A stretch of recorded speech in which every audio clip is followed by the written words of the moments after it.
aniga waxaan ahay qof musharaxa magacayga haddaan ii sheego waa loogti magaca khaliif sheekh abuu professor khaliif sheekh abuu allaha u naxariisto ayaa i dhalay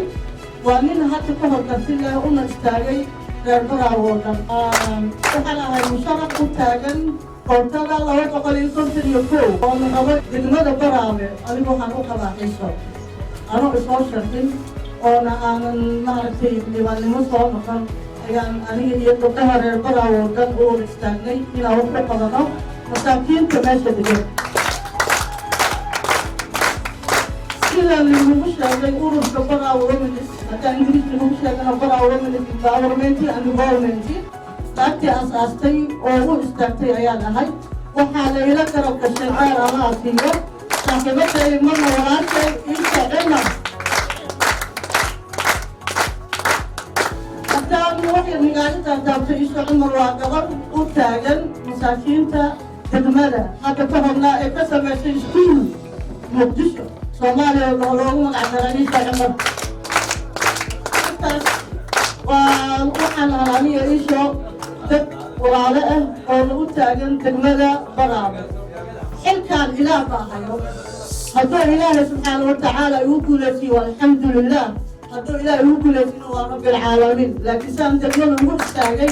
oo aan waqti u soo jibiyey kama bixina waa qolo ilaahay taas waxaan waa balaqaadkaygii haddaan ilaahay insha allah ku guulaysto xilka ilaa aan halkaan ka sheego oo ah ugu horeeyo habeenka isbitaalka waxbarashada iyo masaakiinta ogoolta in loo sameeyo meel lagu xanaaneeyo oo aabala-aanta ku dhacday saddexdaas aan balaqaado waa iga qori kartin insha allah bidnillahi kariim haddii aan maaragtay xilkaas ilaahay ugu wareejiyo haddaan aan ku guulaysano xataa awoodeyda intii aan saari karo waan saara insha allah walaalkay sheegay boorka waan tagay waana soo arkay already waxaan ka bilaabay wax la yidhaahdo iskaa wax u qabso inaan iskeeda wax u qabsano waa reer baraawe waa inaan u istaagnaa degmadeena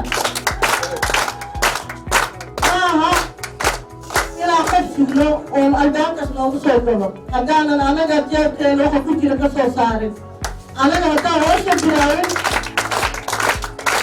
anaga haddaanan hoosha bilaabin qof loo bilaabayo male waa inaan anaga hadda iska bilaabnaa inta degan degmada dhammaan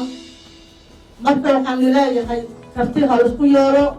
degmo waxaa samayso habeenka iyo dadka degan ayaa bilicda muujiyo bilicdeeda muujina degmada baraawe dad badanaa usoo dhaarsan ilaa ku dhaartay dad badanaa degmada baraa u dhaarsan marka yaa nalaga dhaxalina degmadeena dhexla u xirano